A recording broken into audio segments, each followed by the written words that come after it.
Hello and welcome to everybody. This is Huzefa from The Worth Revealed. Today's episode, we have a very dear friend of mine, Shabir Merchant. He is the alchemist, the person who has the vision and the idea to transform my dreams into something materialistic. And that was my wedding sherwani. Shabir, I know from last 15 years or more. He's been a friend first, a designer, an artist, and not just any artist. He thrives and grows on his curiosity towards everything which excites him, be it on a beach somewhere in south of India, be it a new material for his embroidery. And his stories are so interesting. So, welcome, Shabir, to the show. Thank you. And tell us something about yourself today in a brief thing that how your journey has been from the introduction to luxury for you and then finally as a designer now, as an artist for so many years. Thanks for having me, Huzefa. So I got very lucky early on because I got introduced to Abu Jani Sandeep Khosla. I got a job there.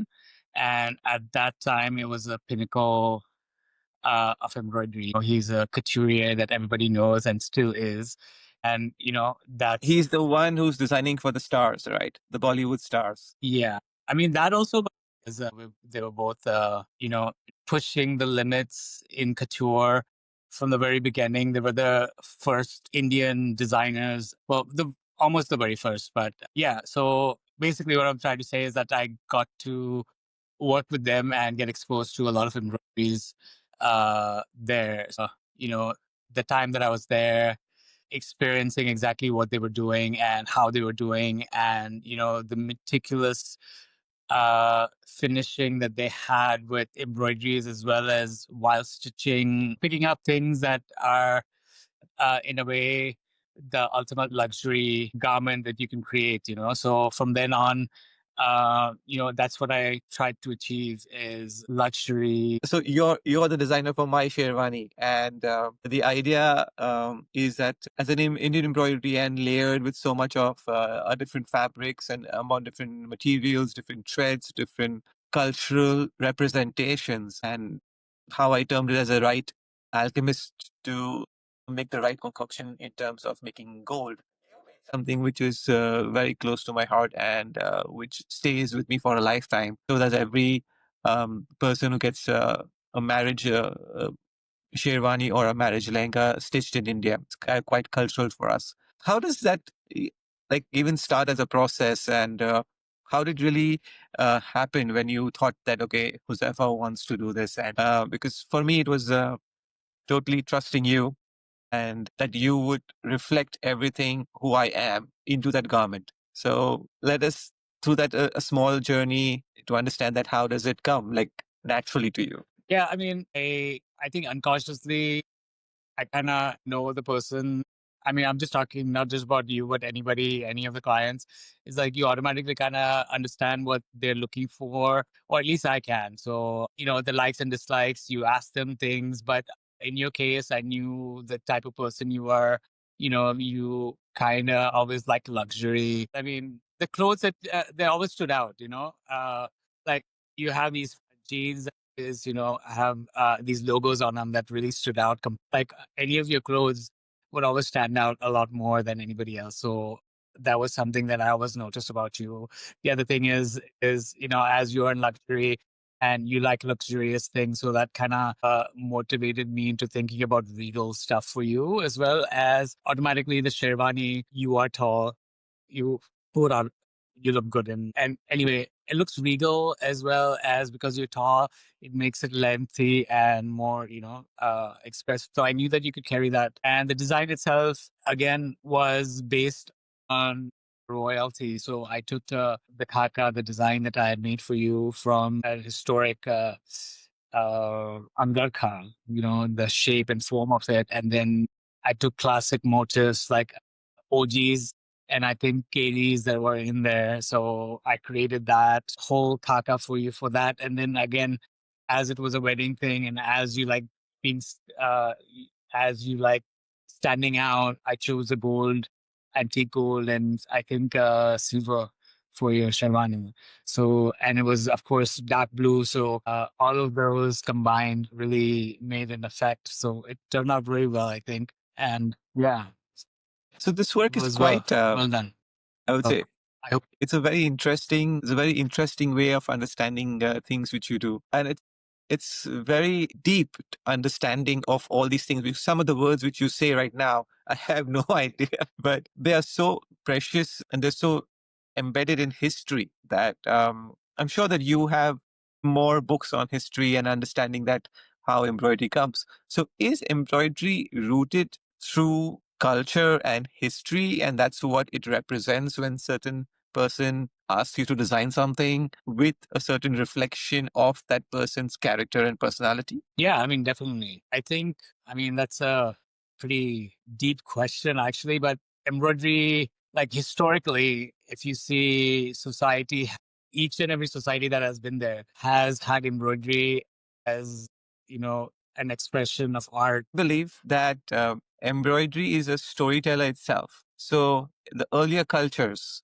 the only way they could leave something behind, this was stories and by embroideries and writings. That was again, writing would such a different communication form because somebody has to know the language.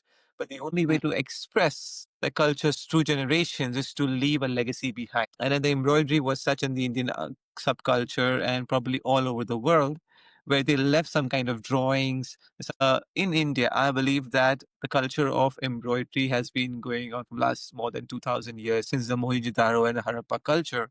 And every part of India represents a certain kind of craft. And that has been embedded through embroidery and sent from generations. Again, coming back to the fact that yes, a lot of not a lot of people are doing it, but India today has been on the edge of becoming famous and being given a platform by Dior doing a show in India and all the other big embroideries being manufactured in India and then being portrayed on a Western garment and being given the credit or the due credit. Is India really on the precipice of becoming a luxury manufacturer or a ground for designers to grow in? Or were they already there and they never recognized? So I think India has has always had great craftsmanship, and great workers that have been working for generations. Unfortunately, it's not as popular nowadays as the craft is kind of dying, and I think all crafts are dying when it comes to a lot of these old ones. But for quite a few, it's still going on, and embroidery has become something where it has come to a point where a lot of designers are coming into India and using the craftsmanships that we have to create their designs. So that has given a lot of upliftment to the craft itself. And then, of course, Indians itself have been using embroidery for ages. I mean, it's an integral part of our lives because almost a daily part of lives that we don't even notice. So that's the thing, is like every single garment that we have is embroidered, from the smallest thing to the other. Like, not in the West where it's plain garments. India has either machine embroidery, hand embroidery, or mix. It's always there. So we almost take it for granted. But the thing is like, it's come to a point where we really need to take care of the craft that we have and push it to a level that can generate more people being interested, more craftsmen being interested, in this world. I see a lot of, from my own craftsmen, I see a lot of people saying that, oh, people are not interested anymore in becoming an embroiderer because it's dying, or nobody's that wealth that they used to have, the knowledge is all dying because if you see history and the beauty that they used to create, historical times, it was amazing. That pride is all gone. I mean, I think Indian craftsmanship is definitely being appreciated now because a lot of international designers have been coming in. Even Indian designers themselves have been using embroidery for ages. But I think one of the things that needs to happen is like Indian designers self pushing the boundaries. The thing is that a lot of people are safe in their ethnical thinking and the way they always do things, but nobody's really experimenting and pushing. There are some upcoming designers that have done so. Indian designers. Who are they? One of my favorites is Gaurav Gupta. Gaurav Gupta. I think he's doing an amazing job for pushing the limits of in his own way. I mean, he's creating structures that are very interesting. Like I said, I love puzzles. When I see his garments, I'm like, oh, how were they made? You know what I mean? How about Rahul Mishra? Raul Mishra also is good, but I'm not so familiar with him as I am with Gaurav Gupta. So, anybody that intrigues me with things that they have done, so especially when it comes to embroideries, what catches my eye is how things are made. So, any puzzle that comes along, I see some designers, even in the States or European designers, they've created these embroideries. So, like on photographs, it's always intrigues me when, you know, to see how they've done things. And it's always pushing. It's pushing the limits, pushing the boundaries of what you can do, experimenting with materials and everything, which I don't see in India as much. And I think you can really do that and get there. And, hopefully a lot more new designers, Indian designers will do that. Hoping that, Interesting. yeah, So, definitely. how would you then put, firstly, that what the new generation should be focused on, or should be the priority, and what would you leave behind, like something what you want to do or already done, like would remember you as a designer? What I'd like to say is to all the designers out there, be yourself. I think that's the most important thing, and push yourself. Be creative. I know it's easy to see what other people are doing, and then you want to do the same thing because you're missing out, or that's what's trending. But I think what really pushes design itself is into individuality. But the second question is also about that. What I would like to leave behind is that being myself and being as individual as possible, and having creativity be left behind.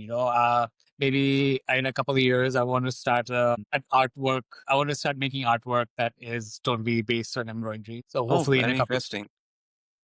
and then whatever I've learned over the years, I can put that together and then create art with that. Like tapestries or whatever that still paintings, embroidery. So something like that. I'd like to concentrate on. So that's it. Thank you so much for your time, and it's been a pleasure to pick your brain from the creative point of view. Thank you for being on the show. Yeah. Thank you.